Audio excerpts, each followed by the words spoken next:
let's begin. I think Joey and Mark. Mark, why don't you say a little bit about yourself and your experience, and then Joey will, and then we'll dive in. Yeah, thanks, Liza. Mark Richardson. Roots are in design, like many of you. I realized that it was going to be a little bit difficult to do a lot of projects many, many years ago until I learned a little bit about sales. Had to go to therapy for a while before I kind of got through the transition from architecture into sales. But once I kind of caught into that, kind of grew a sales organization in a company in the Washington, D.C. Area.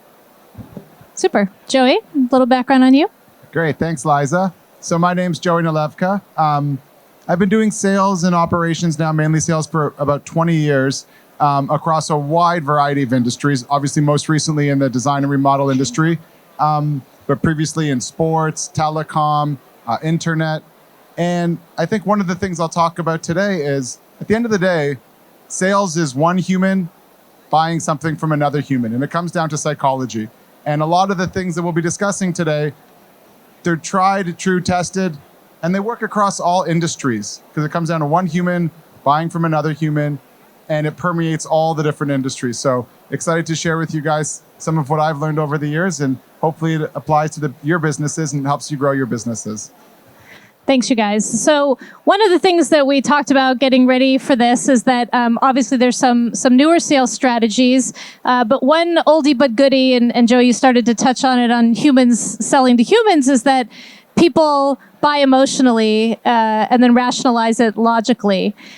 So Mark, you want to start and tell us a little bit about how you apply that with builders and remodelers today?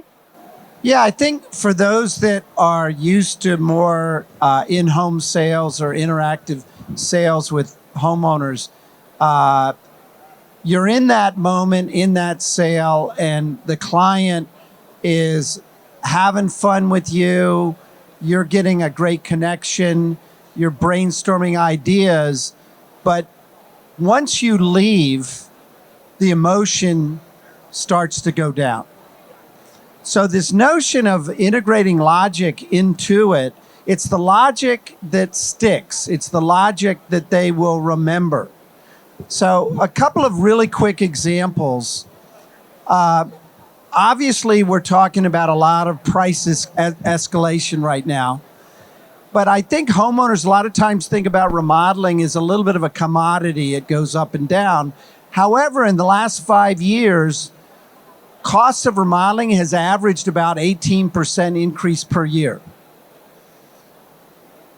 It costs 10 to 20% to move versus stay and remodeling, just the cost of moving.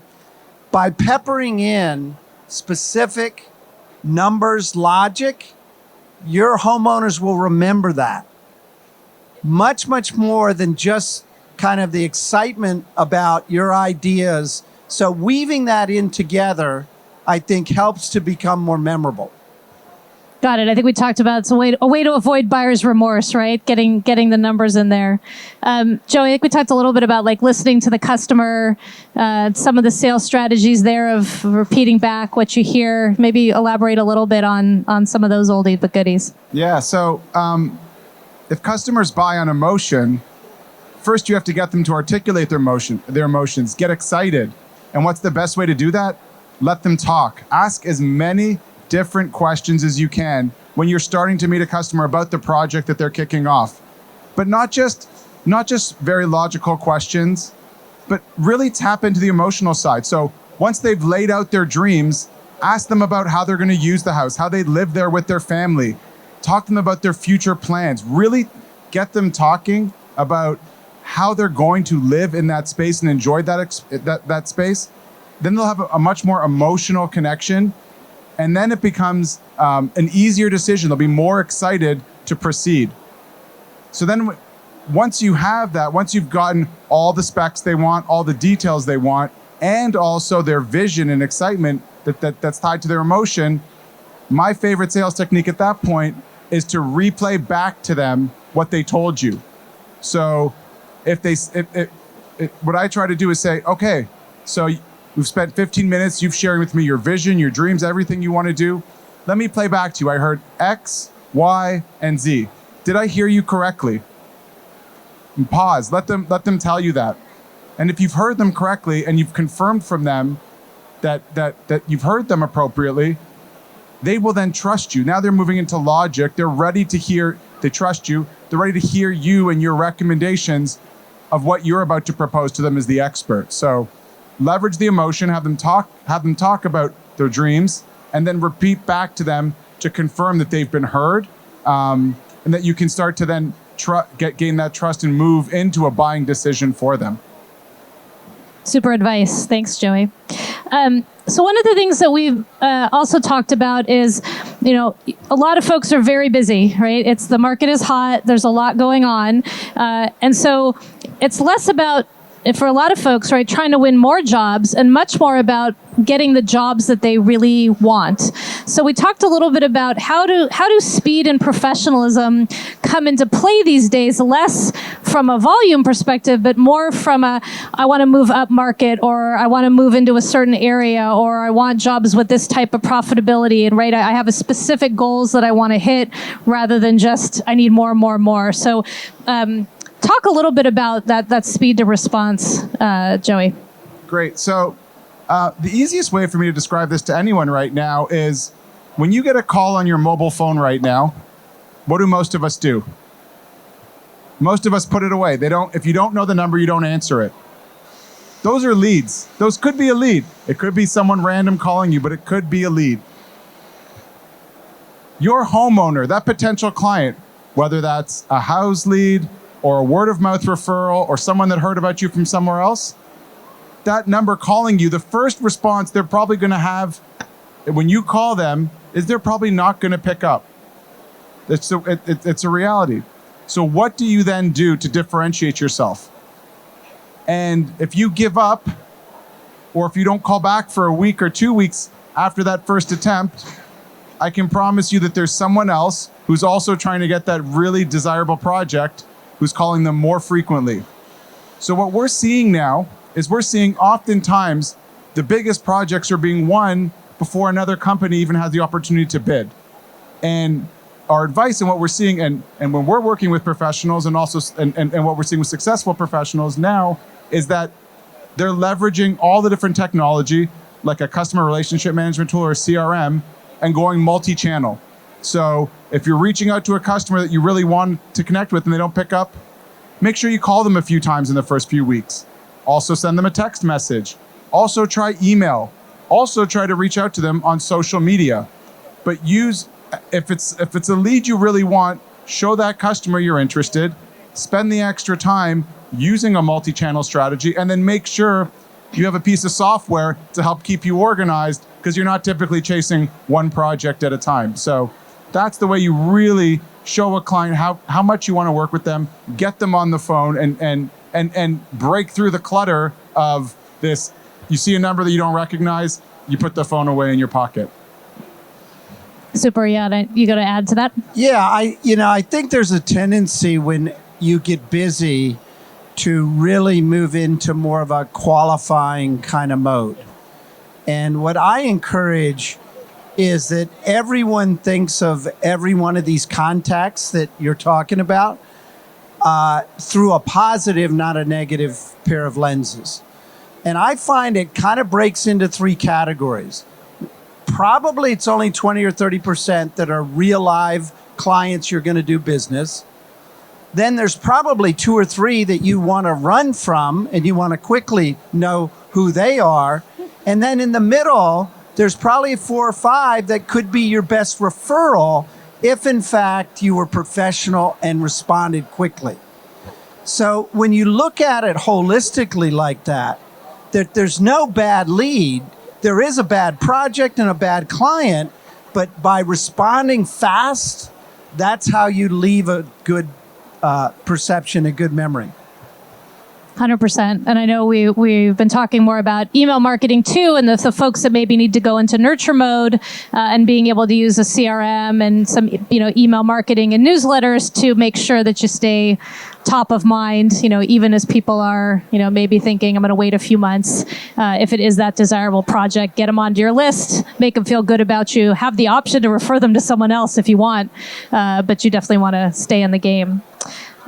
Mark, I know one of the things we've talked about a lot is when you're working on sales strategies with builders and remodelers, that they're starting to use technology as a differentiator. So not just a tool in the background, but actually as a sales technique. Can you talk a little bit about what you're seeing and why it's successful?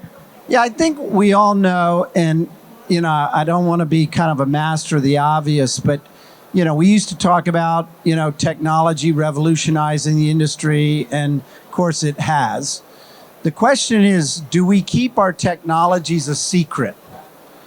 I believe that, and I've seen this with many companies I'm working with, if part of their story is what technologies they are using to create a better client experience, then that is going to differentiate you, but it's also going to help close deals.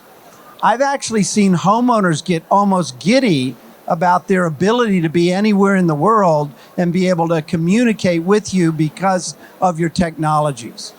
They get excited about how they can visualize things rather than treat their house as an experiment and crossing their fingers, hoping they'll like what they see.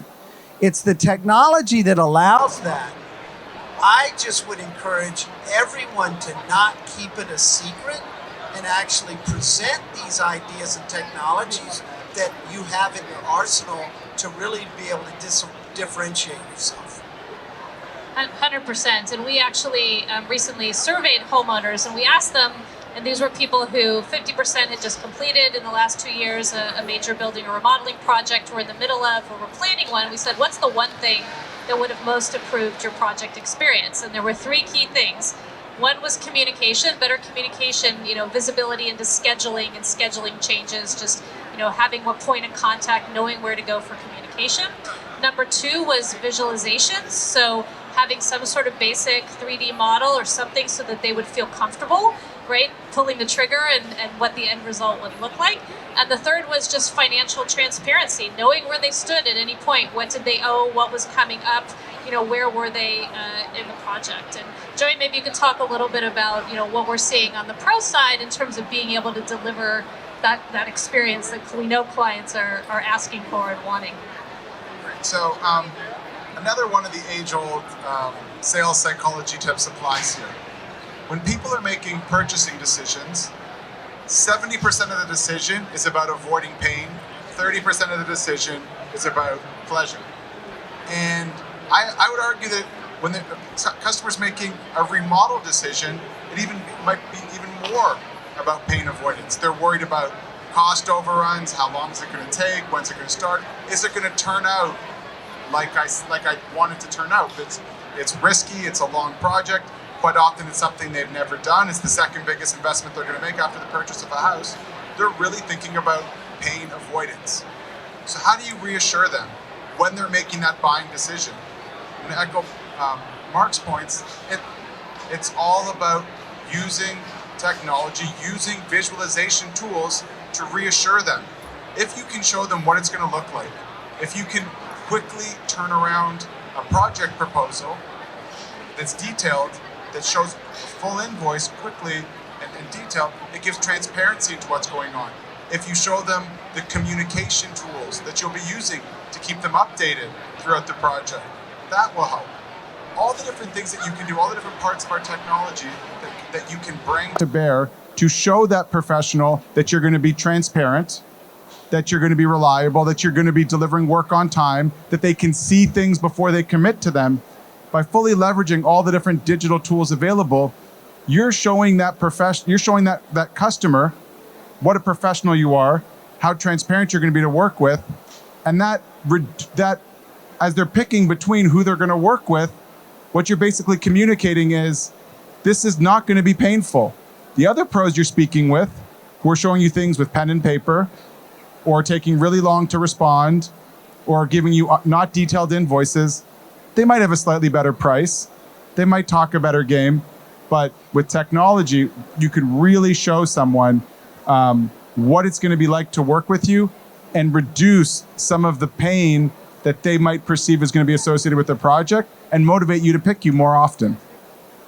And, one of the things that we do hear from, some of the most successful professionals doing very high-end projects is that this kind of thing is a win-win. So not only is this the experience that is a must-have to provide to a high-end client, but it also is kind of a CYA for them, right? Everything is documented. There are not miscommunications, right? There's not like, oh, I thought you told me over the phone we were going to do this, right? Everything is documented in a system. It means that, you're covered. You have documentation of what was agreed upon and what was said. And so it saves a lot of aggravation on both sides. Yeah, and the one other thing I'll add, by the way, and what we're seeing with a lot of our most successful clients is they don't go from 0 to 100 overnight. So with every project, they might add one new feature of our technology that they might be using. So they might use scheduling one time, they might use invoicing another time, then they might start using the 3D design tools, but you don't have to use everything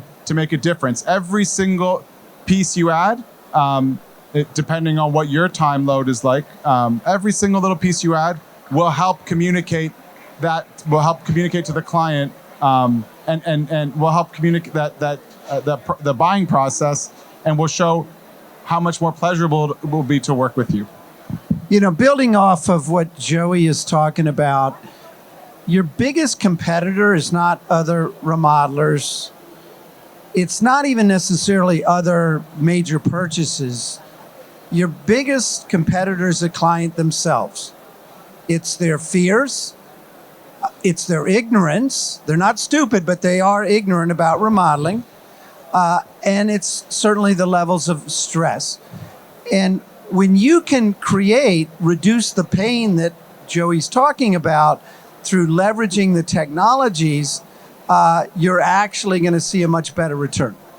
Yeah, and just to close this off, it's not just what you're using, but you're actually building it into the sales pitch. In the sales pitch, you're saying, and you're going to be able to log into your client dashboard and see everything, and we're going to log all our communication here, and you can text and email me, and it's all going to land here, and you'll have this source of truth. So it's really showing them up front that they're going to be able to work with you in this way, and it makes a huge difference. So moving on, I think another kind of fun technique that we talked about is, the psychology of selling, that it's easier to downhill sell than uphill sell. So Joey, maybe kick us off and tell us, what does that mean? Yeah, so there's two different sales methodologies, and one is proven time and time again to be more effective, and it's downhill selling versus uphill selling. So what downhill selling is starting with the biggest, so hearing the client's needs, and then starting with the dream list, the largest recommendation. And if that's over their budget or more than they want to do, then taking things off to get within range, as opposed to starting with a very small thing that you could do for them and then trying to add things. And you could downhill sell or you could uphill sell. If you arrived at the exact same price, so if it was a project that was a $200,000 project, let's say, if you downhill sold and got to that $200,000 versus uphill sold and got to that $200,000, it's proven time and time again that from a psychological perspective, in the example where you started from the top and downhill sold, that client will walk away happier and feeling like they got a better deal. And I know Mark wanted to talk a bit about why and how that works, but downhill selling is, when a client gives you a budget, don't be afraid to go to the top end. Don't be afraid to include the wish list and start from the very, very top, as opposed to starting low and working your way up, up, up, up. Yeah, I think most people that have been involved in sales, or certainly home improvement or remodeling, there's always this little bit of buzz about upselling. People are being trained to do kind of upselling. However, I really encourage, as Joey's talking about, really do just the opposite, and that's downselling. Downselling, as Joey's point, is not necessarily where you end up. It's more about creating a relationship of trust. And if you see yourself as a trusted advisor rather than a peddler, then that client is going to end up looking at you differently than the rest of the pack. So what does this mean? you go into a project, you're fantasizing about this beautiful kitchen, you're talking about what it's going to look like when you blow open a wall or put in a new window. And, the client, is kind of caught up in that fantasy. And of course, we see budgets going up and up and up. But, I think that voice of reason that you can be is to be able to show the client, they may not have to tackle everything at once. They may be able to keep some of the existing framework and not necessarily replace it. It's not a matter of what they ultimately decide to do. It's how do they feel about you in the process. And it's just the opposite. But if you can develop that kind of relationship with a client and focus on downselling as opposed to upselling, your close rate's going to go up. And as Joey said, you're going to end up at the same place anyway. Yep. And I think one of the things we talked about there is that, you want your client going to bragging to everybody and their friends saying, wow, this pro that I went to shared ideas with me for being able to do it for a little bit less, or being able to come in at my budget, but still achieving my dream by, different creative ways of saving money, X, Y, and Z, right? Rather than, they really pushed me to do X, Y, and Z or spend more, right? It's a very different mental state. Mark, one of the things that we talked about for, being able to track those bigger, better projects, and I think we both talked about this, is what does it mean to be an authority? How do you build the kind of credibility where people say, I have to have that person, that's the person to do, this high-end job, this big job, this profitable job that I want? How do you become that desirable person to hire? Yeah, so if you think about this concept for a minute, and that is, if I ask most remodelers, are you an expert in remodeling? All the hands are going to go up. So don't be surprised that everybody's communicating the same thing. However, if I ask how many are the authority of remodeling in your community, very few hands can come up. I know, for example, having written several books, which putting ego aside, you write a book, you become an authority. I'm no different. I just happen to write a book. What you need to do is think of yourself, how do I position myself with a homeowner as an authority and not just an expert? And you can do very specific, concrete things. You can write an article, and now you're an authority on aging in place or on specific design ideas. You can have a little podcast. It's not difficult to do, but now you're an authority in that subject. You can, if you do want to co-author a book with someone, you can do those kind of things, but you can position yourself in a very concrete, specific way so that you're starting to be perceived as an authority and not just an expert. The authority is going to win more deals, and the authority is going to demand a higher margin at the end of the day. And anything you want to add to that, Joe? I got a few. So the other place this comes is when you're referred by one client to another, or when you reach out to a lead you get through any service. When that customer first hears your name, what are they going to do? Where are they going to go look and find business about you or find out about your reputation? So they're going to Google you, yes. They're going to Google you, or they're going to go on Houzz, or they're going to go look for your website, or they're going to go look for your reviews. There's a list of different things they're going to do. And by the way, that's what local customers have been trained to do. And across any type of buying decision they make, they go online and they look you up. 98% of local customers, before making a buying decision, go do online research. And our industry is no different, and it's probably even higher because of how important of a decision it is. So what's going to happen now is most times the context that people have heard about you is wonderful. You've done an amazing project. You're now being referred from one homeowner to another homeowner. The way you can look like an authority in its most simple form is when they go Google you, what pops up? Do you have a beautiful website where your work is displayed? Are you ranked high on Google? Do you have a lot of reviews on house? Is your house profile beautiful and has all of your projects? Where else are they going to look to find out that you are truly as good as the referral or as good as the lead comes through? So whatever you can do when those 98% of homeowners are doing that research to go find you so that you look like the authority, you look like as credible as that referral was, makes a really, really big difference again. And not just a difference in winning projects, but also in the projects you want or your ability to demand a premium. It's really critical to, again, build that trust and credibility.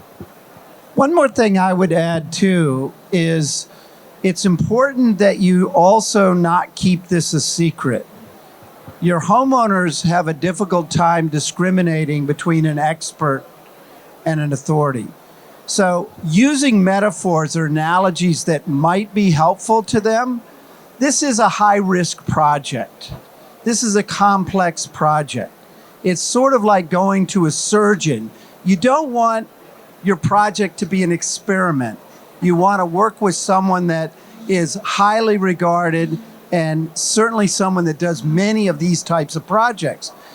The homeowner will see the authority in you if in fact you help to communicate what remodeling is all about compared to other disciplines that they might understand. 100%.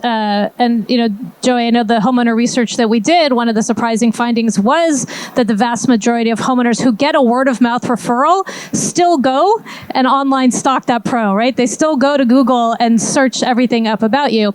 And some of the things that we talked about in terms of being an authority, maybe a book is a bit ambitious for you and me. But, some of the other things that we know pros do, if you have a real estate agent that's a friend or someone in your space that's busy, write an article for them and for their newsletter. There are a lot of really simple, easy ways to do this and to build that bigger local presence, or, find the local paper and offer to write an article for them about the remodeling process. They're always hungry for content. They're understaffed. And then you have all these things that you can add to your website and point to that really help differentiate you from the other local folks in the area, and again, can build that authority. So there's a lot of different things that you can do. So I guess, quick summary of the things that we covered today. People buy emotionally, but rationalize it. Rationalizing is what they take away. So make sure that, yes, you're building the excitement with them, but you're also giving them all the facts. Some of those facts can be technology, how you're using technology to make that a better experience for them. Put it in your sales process. Don't wait for it to the end and then introduce it. Use it as a selling technique. It's actually mission critical for some of the higher end pros. We talked about downhill selling. Start high, wreck high, be ambitious. You can always anchor them with a past project and, tell them a little bit about what drives the cost. Part of the credibility building can be explaining to them what are the cost drivers, because they're ignorant and they don't know these things. Educating them can be a big help, but then helping them, come in within budget. You're going to be the hero rather than somebody that pushed them to something they didn't want to do. And finally, invest in being an authority. There are easy things you can do in your local markets. Take the time to do it. Any parting thoughts, you guys, on? I mean, the one thing I'll add is there's a variety of different things we spoke about. Anytime you're going to try to do any positive change for your business, there's different ways you can take it on yourself, or you can get some help. And I brought a lot of people here from across the country to help. So if there's anything you're interested in and wanted to get some info about how to incorporate one or two digital tools into your business, or how to get a beautiful website, or just for free, how to improve your profile, all the folks here in the House Pro t-shirts would love to help you. We're here to help you guys grow your businesses, command the premiums, get the best projects in your area, and run your businesses more efficiently. So we're here, and we'd certainly love to help. Yeah, the only thing I would close with, which is a little bit more of a mindset, and that is we're all salespeople. Some of us are just better than others. And I think when you realize that, you'll start to invest a few calories and a little bit of time of getting better at it. You'll actually study sales. You actually think about closing techniques and your sales process itself and what those sales tools are. But it's a choice to increase your close rate, to be better at sales.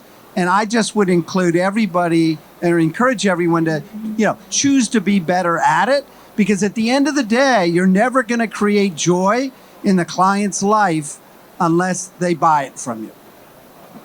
Awesome. So would love to open this up for Q&A. They'll take questions about anything. So please don't be shy. Questions? I'll walk around with the mic. Thank you, guys. We have a design build model, and one of the struggles that we have, and a lot of it's due to homeowners' choices on products, but we always tend to be, and also with rising prices. So it's, when we set out and establish a budget and we're working towards that, we always seem to be eclipsing that. And you really don't know that until the end when all the numbers are filtering in, and you're like, holy cow, they're gonna freak out when they see that they're 10% higher. So any advice on handling that through the sales process?